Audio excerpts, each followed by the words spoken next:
എന്താ നമ്മളെ project updation ഒന്നും പറയണില്ലല്ലോ, എവിടെ സ്റ്റെക്കായി നിൽക്കണേ? അതിന്റെ കാര്യം പറയണ്ട. നമ്മൾ ആദ്യം ടെക്സ്റ്റ് ജനറേറ്റ് ചെയ്യാൻ വേണ്ടിയിട്ട് നമ്മളൊരു എക്സിസ്റ്റിംഗ് ആയിട്ടുള്ള ലാമിൻ്റെ മോഡൽ നമ്മൾ ട്യൂൺ ചെയ്യുന്ന പരിപാടിയാണ്. പക്ഷേ നമ്മൾ ഒന്നുകൂടി നമ്മളൊരു പ്രൊഡക്റ്റിനെ വെച്ച് കമ്പയർ ചെയ്യുമ്പോൾ നമുക്ക് ടെക്സ്റ്റ് മാത്രം ജനറേറ്റ് ചെയ്താൽ പോരാ, നമുക്ക് ഇമേജ് കൂടി വേണം. അതായത് ഇപ്പോൾ 10ാം ക്ലാസ്സിലെ സ്റ്റുഡൻസിന് ഫോക്കസ് ചെയ്തിട്ടാണ് നമ്മുടെ പ്രൊഡക്റ്റ് ഇറക്കുന്നത്.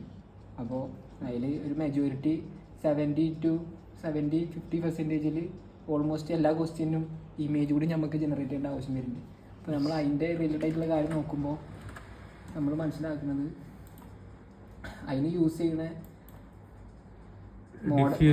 അതെ, അതിന് യൂസ് ചെയ്യുന്ന മോഡൽസിന് ഡിഫ്യൂസേഴ്സ് യൂസ് ചെയ്യുന്നുണ്ട്. സോ GPU ആണ് നമുക്ക്. അപ്പോൾ ഈ GPU സെറ്റപ്പ് ആക്കണം എന്നുള്ളതാണ് അടുത്ത പ്ലാൻ. നമുക്ക് GPU റെക്കോർഡാണ് നമ്മുടെ സിസ്റ്റത്തിൽ. അതായത് നമുക്കിനി ഇമേജ് ടെക്സ്റ്റ് ടു ഇമേജ് ആണ് ഓപ്ഷൻസ് വേണം. അപ്പൊ സ്റ്റുഡൻസിന് പെട്ടെന്ന് ബെറ്റർ ആയിട്ട് മനസ്സിലാവാൻ. അപ്പൊ നമ്മളിനി GPU സെറ്റ് ചെയ്തിട്ട് വേണം ഡിഫ്യൂസർ ഒക്കെ വർക്ക് ചെയ്യണം, LLM മോഡൽ സെറ്റ് ചെയ്യണം നമ്മള്. അപ്പൊ നെക്സ്റ്റ് പിന്നെ അത് നോക്കണം, അപ്പൊ അതിന്റെ കാര്യങ്ങൾ നോക്കണം. അതെ, അതിന്റെ കാര്യങ്ങൾ നോക്കണം.